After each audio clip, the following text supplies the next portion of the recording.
And that's a good time for us to head off over to the United States of America and get our American political commentator, Professor Shawn Easley from Ohio, to join us.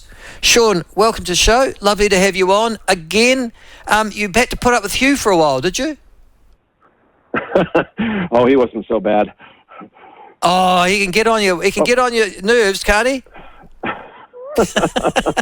No, we had a wonderful time together. He was a charming house guest. Next question, please. He actually sent, and for our listeners as well, he actually sent a video to me of you playing. I think you were playing Beatles songs. You've got a band as well, a sort of a soft rock band, if you like. Oh my God. Okay, well, I'll have to sue him for that. But actually, no, it sounded quite good. No, it sounded quite good. Copyright infringement. Yeah. It wasn't bad. Yeah. How long have you been doing that, Shawn? We had a night out. Yeah.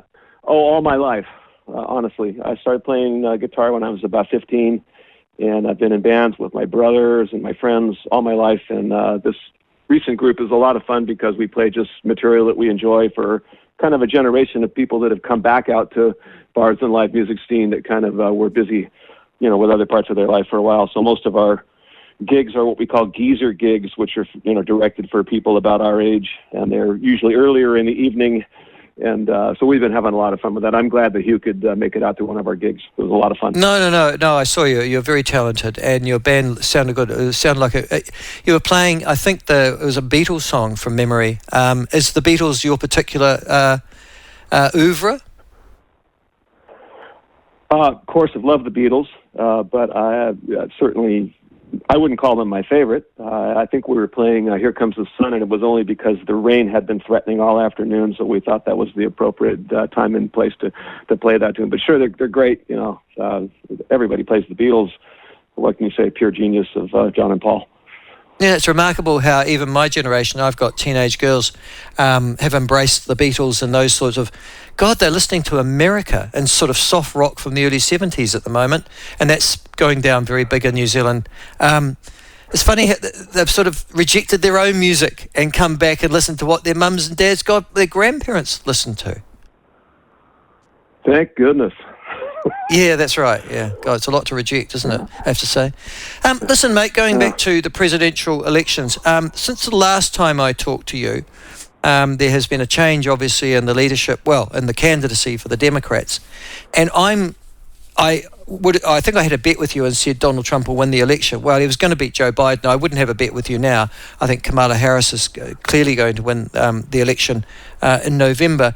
I've seen the polls in the battleground states, and she's really made a difference, yeah? Oh, absolutely. And just to correct the record, I don't think I took that bet. And what I, in return, said that I didn't think Joe Biden was going to be the nominee. And so both of us are right. He would have won, Donald Trump would have, and in fact that informed, the kind of mood and the character of his convention, probably even the selection of J.D. Vance as his running mate. It was we've got this kind of attitude, yeah. And so their entire world's been turned upside down. She's done very well. People should remember that she's not just kind of at least gotten close and tied, and in many measures a few points ahead. She had to come from a deficit, at least in terms of the Democrats. So it's not just that she's done well. She's made up some lost ground, which was absolutely vital for the Democrats to have a legitimate shot in November. So no, she's rejuvenated your base, who are losing heart, hand over fist. She's got the Democrat base. She's got a lot of money that's poured in as a consequence of that rejuvenation. She's got people enthused who'll be volunteers out there. We know the Republicans have all those things going for them as well. Is it still down to those 7 battleground states? Is that's what it's still all about? Oh, it is, and she's doing well in those states. And I think even more telling in the polls is the numbers of registrations. African American women registrations since 2020 have gone up. They claim 150%. Hispanic women have gone up 100%. Democrats in general have gone up 100%, meaning they've doubled the number of new registrants they've had in this election cycle. So if that is any indication, they really are on a roll, and she may be in a really good shape come November.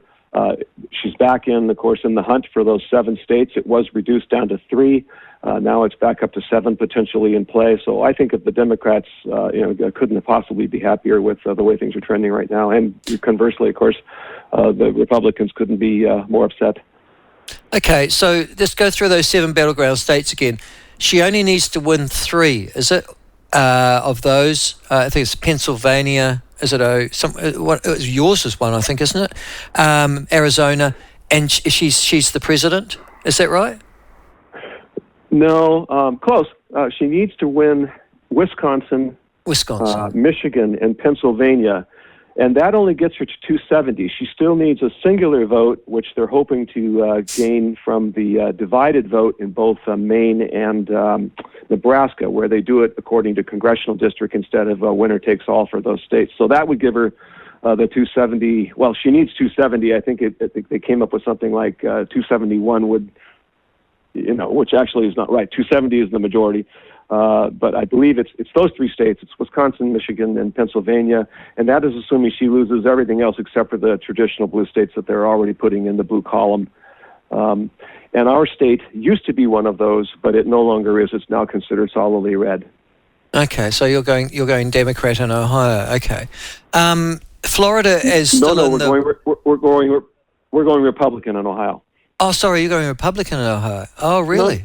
No, yeah, red meaning Republican. Oh, red. Sorry, that's right. Red Republicans, blues Democrat. Yeah. No worries. Okay. Yeah, no worries. So let me just get this right though. Florida is in the red camp too.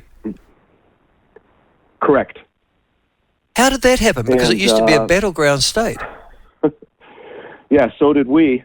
So did Ohio up until really the mid-2000s.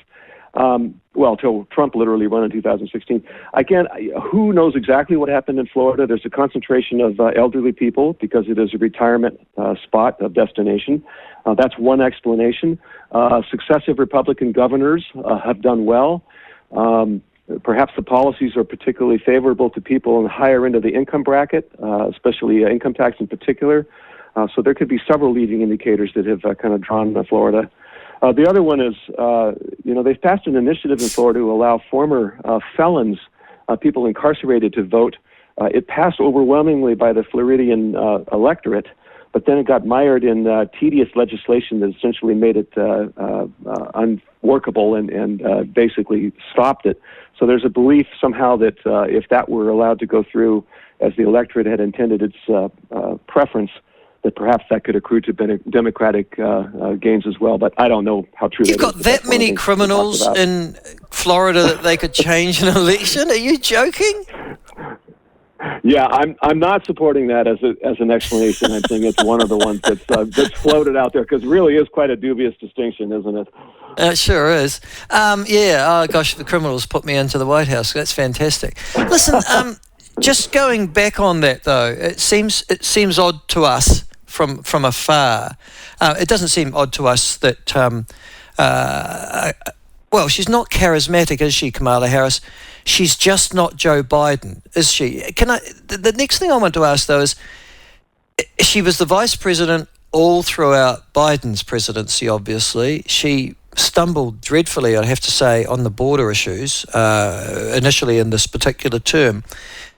Is she escaping appropriate censure for being a part of Biden's failures, or is she regarded by the electorate at large as just not Donald Trump? Well, I think it's 35% of Democrats polled are voting.